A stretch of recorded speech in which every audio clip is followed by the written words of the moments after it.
तो दोस्तों, किसी हिट फिल्म का सीक्वल बनाना आसान नहीं होता, और सीक्वल अगर ऐसी फिल्म का हो जिसने सिनेमा के इतिहास में सबसे ज्यादा कमाई का रिकॉर्ड बनाया हो, तो फिर समझा जा सकता है कि चुनौती कितनी बड़ी है। चुनौतियों को पार करने में ही इंसान की असल काबिलियत का प्रमाण मिलता है। और 68 साल के हो चुके निर्माता निर्देशक जेम्स कैमरून की नई फिल्म अवतार द वे ऑफ वाटर देखने के बाद समझ आता है कि इंसान जो सोच सकता है वह हासिल भी कर सकता है। ये फिल्म न सिर्फ इंसानी कल्पनाओं की उड़ान है, बल्कि विश्व सिनेमा का एक नया अध्याय है, एक नया मोड़ और एक ऐसा नया उदाहरण भी है जिसमें सिनेमा का भविष्य छिपा हुआ है। तो दोस्तों, आज हम एक्सप्लेन करने वाले हैं अवतार the way of water movie को। तो वीडियो को शुरू करते हैं, और अगर वीडियो अच्छा लगे तो वीडियो को लाइक जरूर कीजिएगा, और इसी तरह की वीडियोस पाने के लिए आप हमारे चैनल को सब्सक्राइब भी कीजिएगा, ताकि आपको इसी तरह के लेटेस्ट और फ्रेश कंटेंट मिलते रहे। तो फिल्म की कहानी शुरू होती है उसी पेंडोरा से, जहां धरती के इंसानों को पहले एक बेशकीमती खनिज की तलाश थी, लेकिन अब कहानी 10 साल आगे आ चुकी है। धरती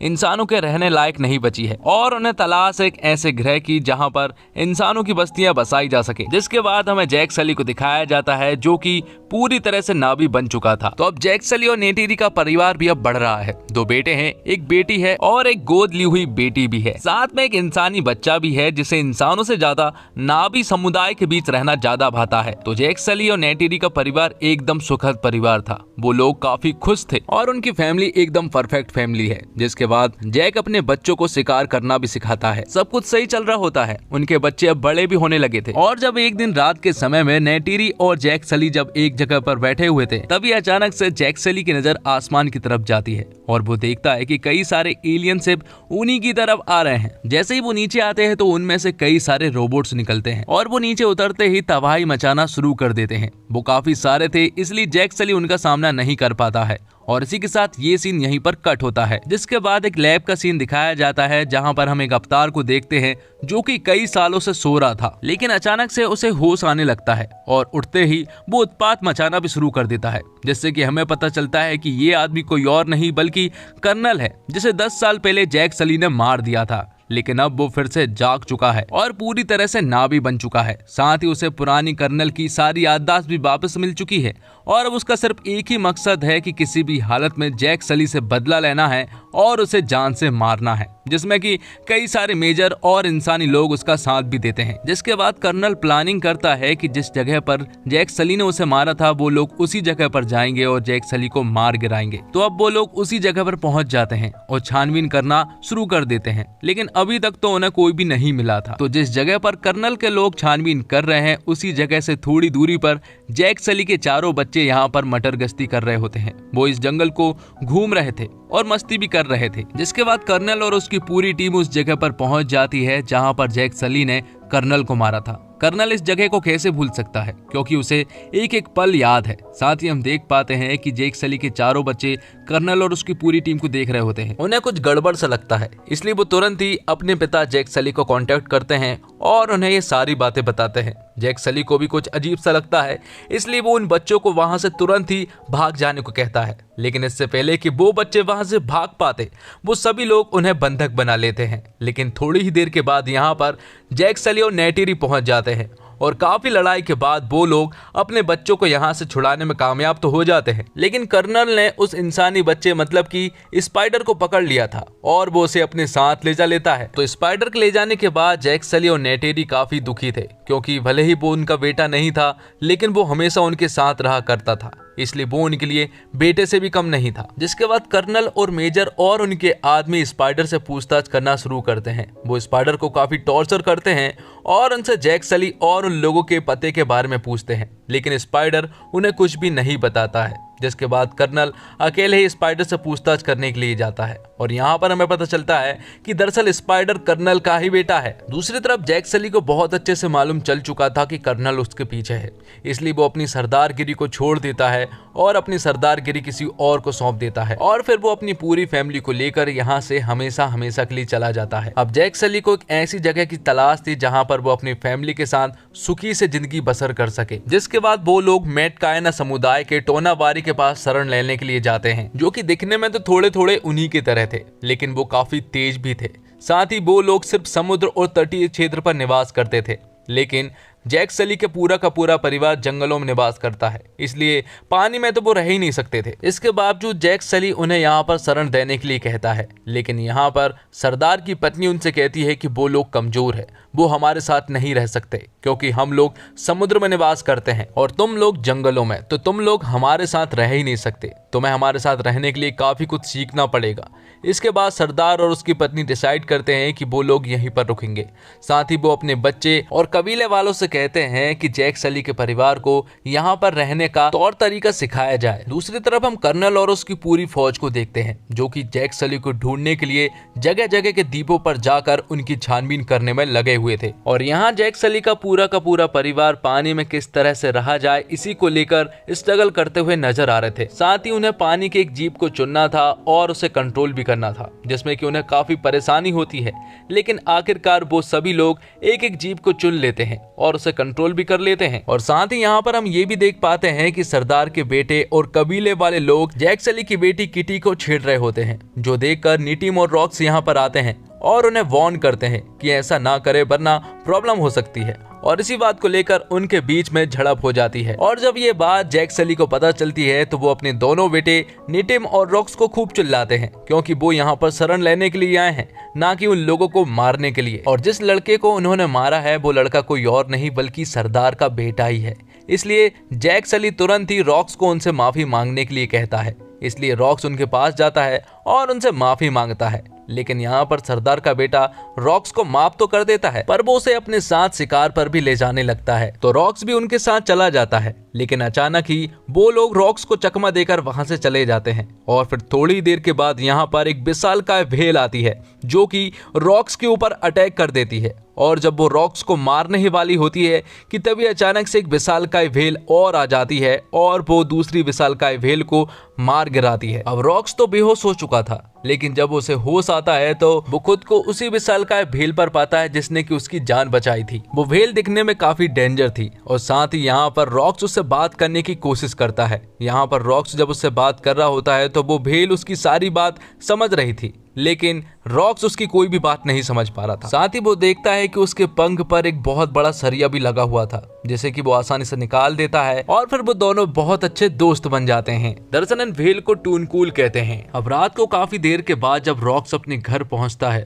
तो यहाँ पर उसके परिवार वाले और कबीले वाले लोग उसे काफी चिल्लाते हैं, क्योंकि वो टूनकूल के पास गया था।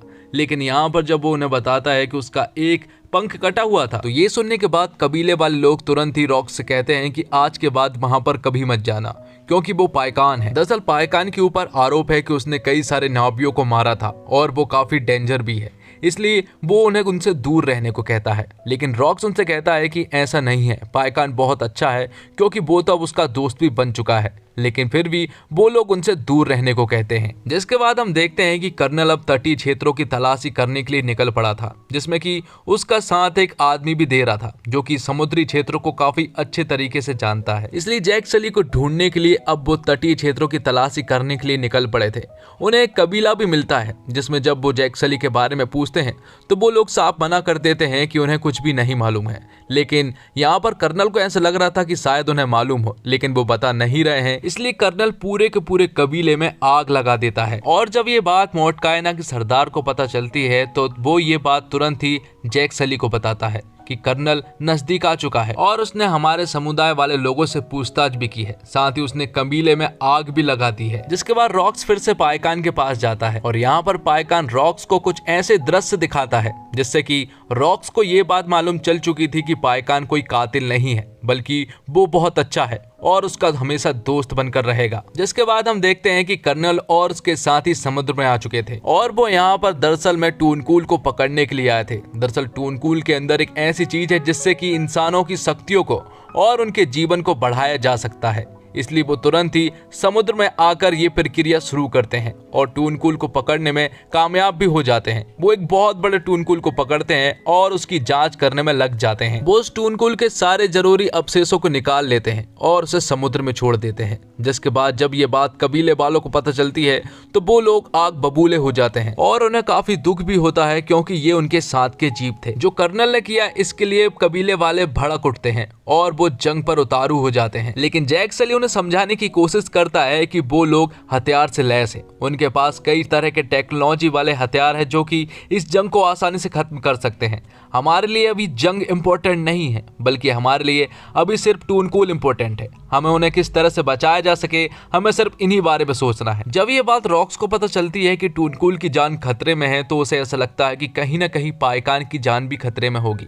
इसलिए वो तुरंत ही पाइकान के पास जाने लगता है, लेकिन उसके साथ ही और उसके भाई उसे रोकने की काफी कोशिश भी करते हैं। लेकिन इसके बावजूद रॉक्स पाइकान के पास पहुंच जाता है। उसे भी एक बड़ा सा तीर लगा हुआ था, जैसे कि वो लोग निकालने में लग जाते हैं। साथ ही वो लोग देखते हैं कि कर्नल और उनके साथी उनके नजदीक आने लगते हैं। इसलिए रॉक्स तुरंत ही अपने पिता जैक सली को कांटेक्ट करता है और उन्हें बताता है कि कर्नल और उसकी शिप हमारे ही तरफ आ रही है, जो कि लगभग 2 किलोमीटर के नजदीक होगी। तो जैक सली ये बात सबसे पहले सरदार को बताता है और वो अपनी पूरी की पूरी फौज लेकर समुद्र की तरफ आने लगते हैं। साथ ही कर्नल ने ये देख लिया था कि जैक सली के बच्चे समुद्र में अकेले हैं, इसलिए वो उनके पीछे एक बड़ी सी टुकड़ी को लगा देते हैं और यहाँ पर वो लोग उसके बच्चों को पकड़ने में कामयाब भी हो जाते हैं। अब कर्नल जैक सली से कहता है कि अगर वो अपने बच्चों को जिंदा चाहता है तो वो उसके पास अकेला ही आए।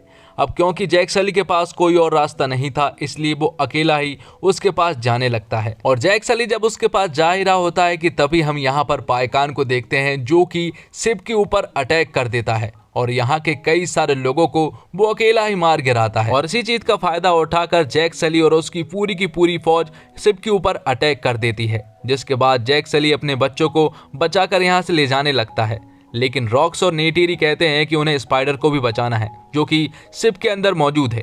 इसलिए वो लोग शिप के अंदर स्पाइडर को बचाने के लिए जाने लगते हैं। आगे जाने के बाद वो स्पाइडर को भी आसानी से वहां से बचा लेते हैं, लेकिन इसी झड़प में नेटीरी को गोली लग जाती है और वो काफी जख्मी भी हो गया था, जिसके बाद उसे अपनी फैमिली के पास ले जाया जाता है, जहां पर कि उसका अंतिम वक्त था और वो अपनी फैमिली के साथ ही अपनी आखिरी सांसें गिनता है। उसे इस तरह मरता हुआ देखकर नेटीरी और जैक सली का दिमाग खराब हो जाता है और वो अब उनसे बदला लेने का डिसाइड करते हैं। वो तुरंत ही शिप में जाते हैं, जहां पर किटी अभी भी कर्नल के द्वारा बंधक थी। तब नेटीरी और जैक सली शिप में पहुंचते हैं और उन्हें खूंखार तरीके से चुन चुन के मारने लगते हैं। और काफी लड़ाई झगड़े के बाद जैक सली ने अपनी बेटी किटी को बचा लिया था, लेकिन आखिर में जब वो लोग जा रहे थे तो यहाँ पर कर्नल उन्हें उकसाता है कि बचकर यहाँ से चले तो जाओगे, लेकिन वो अभी भी जिंदा है और वो उन्हें कभी भी नहीं छोड़ेगा। तब कर्नल और जैक सली के बीच में भी एक जोरदार लड़ाई होती है। साथ ही ये शिप जल्द ही डूबने वाली थी, क्योंकि इस शिप में बहुत ही तेजी से पानी